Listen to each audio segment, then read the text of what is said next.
دو باتیں کبھی نہ بھولنا اپنی زندگی میں بڑے درد سے کہتا ہوں.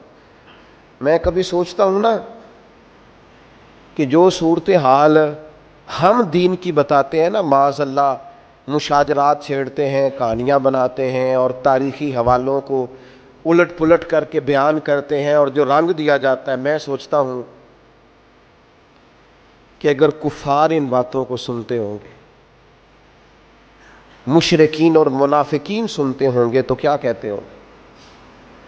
لیکن آج فیمس وہ بندہ ہے جو بدتمیز زیادہ ہے، فیمس وہ بندہ ہے جو ان بحثوں میں زیادہ الجھتا ہے، فیمس وہ شخص ہے جو ذرا کو تھوڑی سی انوکھی بات کرتا ہے. آج زیادہ ہماری توجہ ان چیزوں کی طرف جاتی ہے جن میں ذرا فسادات کی بات زیادہ ہوتی ہے، فرقہ واریت کا عنصر غالب ہوتا ہے، اس طرف ہم زیادہ شوق سے. خدا را امت کو کیا فوٹو دکھا رہے ہیں آپ کیا. میں کل رات اپنے دوستوں سے کہہ رہا تھا کہ یار ہم نے تو بڑا انقلاب دینا تھا اس قوم کو. محرم شریف آتا ہے تو بحث شروع ہو جاتی ہے، امام حسین کے نام کا لنگر پکانا چاہیے نہیں پکانا چاہیے، محفل کرنی چاہیے کہ نہیں کرنی چاہیے، وہ شہید ہوئے تھے تو مانا کیا تھا، تو کیا بحث میں گزر جاتا ہے سارا مہینہ لڑائی میں. سفر آتا ہے، اولیاء اللہ کا ذکر شروع ہوتا ہے تو لوگ شروع ہو جاتے ہیں، داتا صاحب نہیں کہنا چاہیے، غریب نواز نہیں کہنا چاہیے، فلاں کو یہ نہیں کہنا چاہیے. الجھ گئے. وہ کہتے کیا تھے، پیغام کیا تھا، بتانے کیا آئے تھے، اس میں سارا وقت بیت جاتا ہے.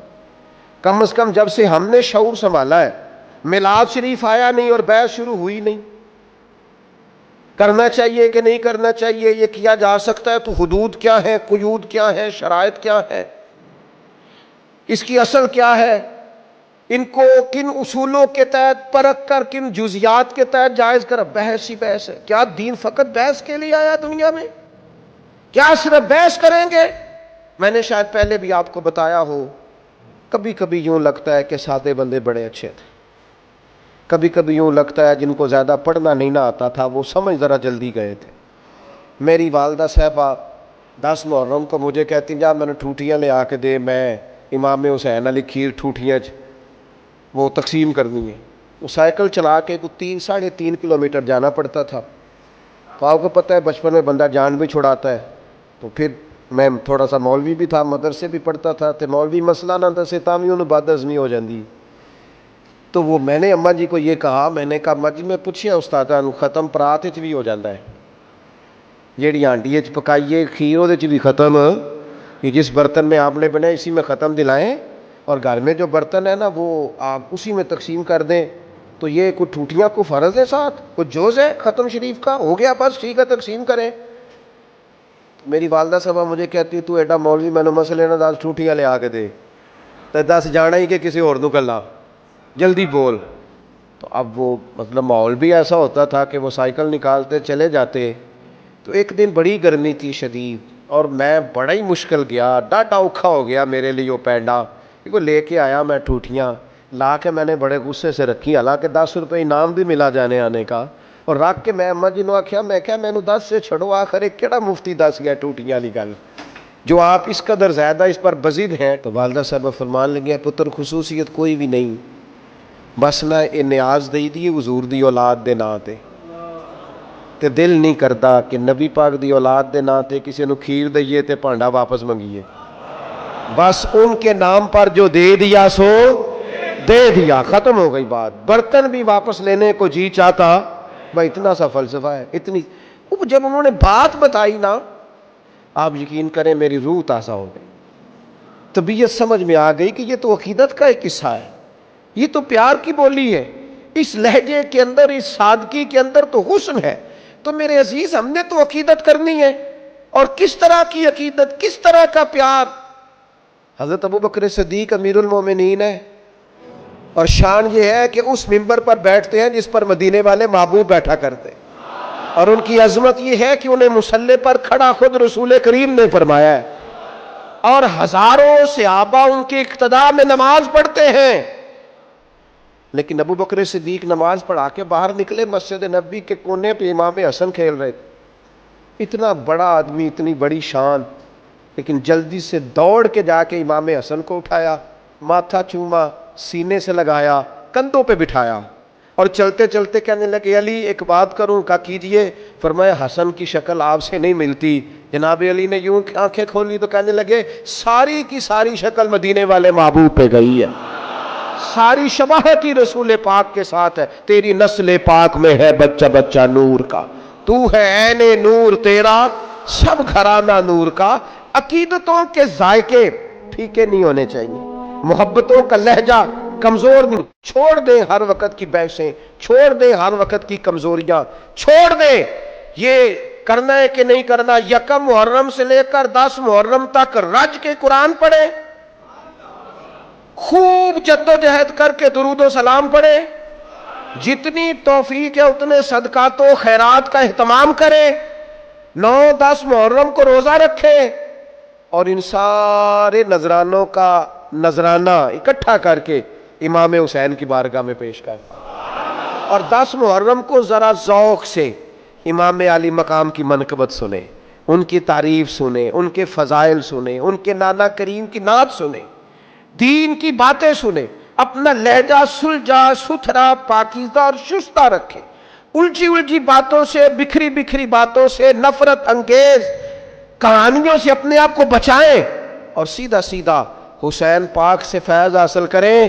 یاد رکھنا جس گھر میں میرے محبوب کی اولاد کا تذکرہ ہوتا ہے اللہ اس گھر میں بسنے والوں کی اولاد پر بھی فضل فرمایا کر، لہذا اس الجھاؤ سے اپنے آپ۔ اور دوسری بات یہ ہے، بے ادب لوگ جو ہوتے ہیں نا، بے ادب لوگ وہ معاشرے میں نحوست پیدا کرتے ہیں۔ بے ادبی تکلیف دہ ہوتی ہے جس حال میں بھی ہو، بے ادبی اذیت ناک ہوتی ہے۔ ادب جو ہوتا ہے نا، ادب وہ قرار پیدا کرتا ہے۔ آپ کے ٹیچر سے آپ نے ذرا اونچی آواز میں بات کی نا تو بیچارہ ٹوٹ جاتا ہے اندر سے، کہتا ہے یار یہ میں اس کا استاد ہوں، اس نے کیسے بات کی میرے ساتھ۔ بے ادبی توڑ دیتی ہے۔ آپ نے ابا جی کو کوئی سخت لفظ نہیں کہا، آپ نے والد صاحب سے بس اتنا ہی کہا تھا کہ ابا جی ٹھیک ہے ساری باتیں، پر آپ بھی کچھ سیانے ہو جائیں، اب زمانہ بدل گیا، اتنے ہی لفظ کہے تھے۔ تو ابا ساری رات اپنے کمرے میں روتا رہا۔ وہ کہتا پترو میں تے ٹائم نال ہی نویں کپڑے لینے چھڈتے سن کہ میرا پتر پا لے، تو آنا میں سیاڑا ہی نہیں سن۔ میں نے تو بہت ساری چڑھتی جوانی میں خواہشات چھوڑ دی کہ میری اولاد پال جائے، اور تو کہتا ہے ساری رات باپ روتا ہے، ساری رات۔ تھوڑی سی بھی بے ادبی تکلیف پیدا کرتی، تھوڑی سی۔ بچہ جب اپنی مرضی کا، تھوڑے دن پہلے کچھ عرصہ پہلے ایک بزرگ مجھ سے ملنے آئے تو بڑا ہی روئے، رو رو کے جمعے میں چلے گئے۔ میرا ان سے پیار تھا، پرانا ربط تھا، تو میں کچھ کہہ نہیں سکا ان سے، لیکن میں نے کہا یار یہ آج چلو ہو سکتا ہے کوئی بات ایسی جمعے میں ہو گئی ہو، دل پہ لگ گئی۔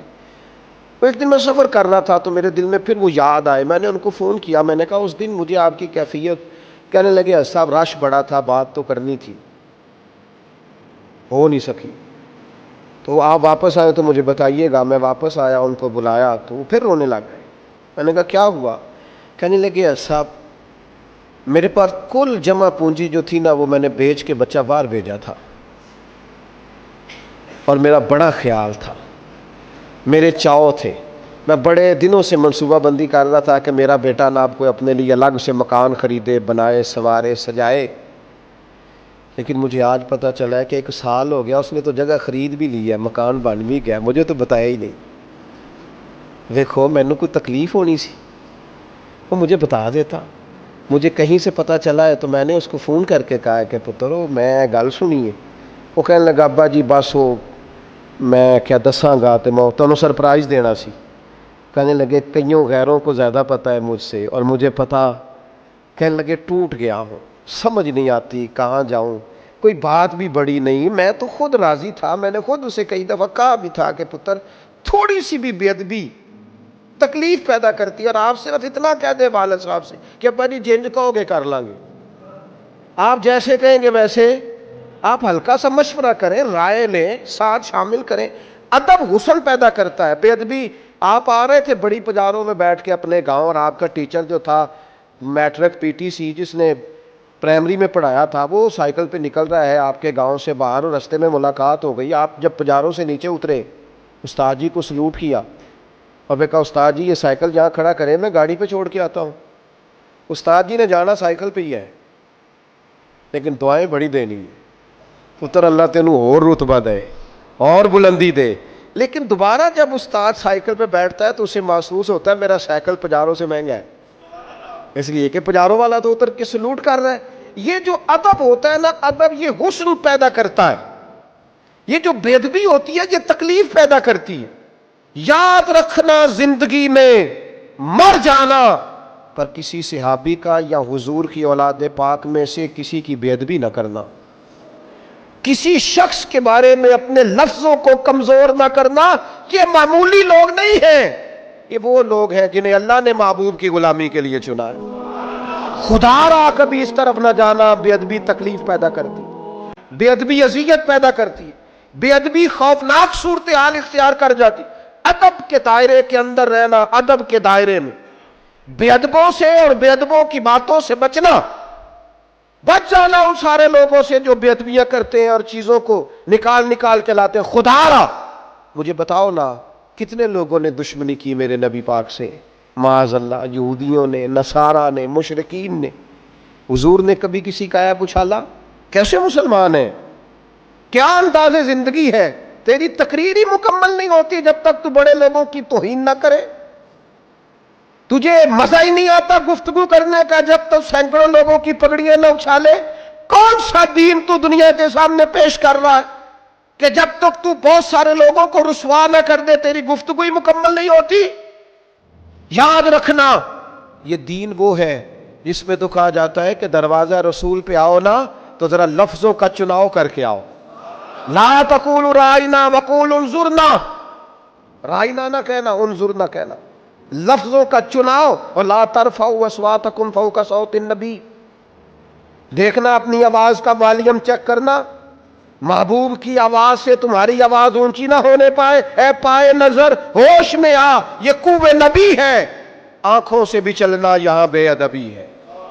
دائرہ ادب, ادب حسن ہے, ادب وقار ہے, ادب شائستگی ہے, کبھی بے ادب نہ ہونا. اور اپنی زندگی میں ایک تیسری بات,